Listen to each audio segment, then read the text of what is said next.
देखिए, सबसे पहले मैं पूरे आम आवाम को प्रणाम करता हूँ, नमस्कार करता हूँ। यह जैसा कि आरा नगर निगम में स्थित वार्ड नंबर 16 अंबेडकर कॉलोनी में एक अस्थाई प्रतिमा है संत गुरु रविदास जी का। जैसा कि प्रत्येक साल हम लोग यहाँ पर जयंती मनाते हैं और बगल में भीमराव अंबेडकर जी का भी प्रतिमा है। तो देखिए, संत गुरु रविदास जी एक ऐसे महान पुरुष थे जिनको संतों में शिरोमणि के उपाधि से विभूषित किया गया। ये पूरे विश्व में एक संतों का सम्मेलन हो रहा था। ये संत शिरोमणि कोई ऐसे वैसे दिया हुआ उपाधि नहीं है।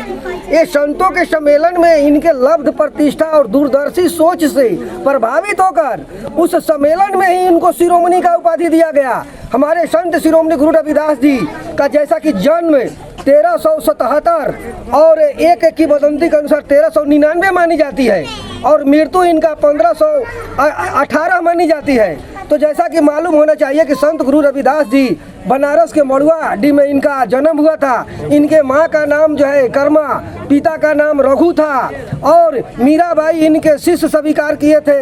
इनका गुरु रामानंद जी थे और चित्तौड़गढ़ के राजा राणा संगा इनके लब्ध प्रतिष्ठा से प्रभावित होकर वो अपने महल में इनका भव्य प्रतिमा बनाए हैं। आज भी जाइएगा तो वहाँ देखने को मिलेगा। मेरे दोस्तों, संत गुरु रविदास जी एक क्रांतिकारी स्वभाव के थे। उन्होंने इस देश में छुआछूत जो चरम सीमा पर थी, जो ढोंगवार अंधविश्वास को बढ़ावा दिया जा रहा था, इसके खिलाफ उन्होंने अपनी वाणी से कुटराघात किया। उनके वाणी में इतना दम था कि आज हम लोग कम से कम मानव को मानव समझ रहे हैं, इंसान को इंसान समझ रहे हैं। उन्होंने कहने का मतलब है कि पूरे मानव समाज को एक करने में उनका अहम भूमिका है।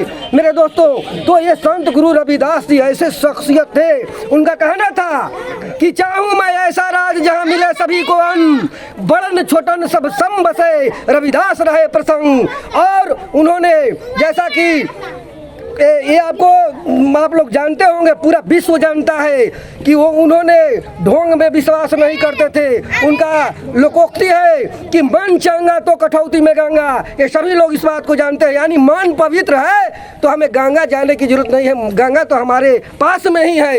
यानी उनका कहने का मतलब है कि अपने मन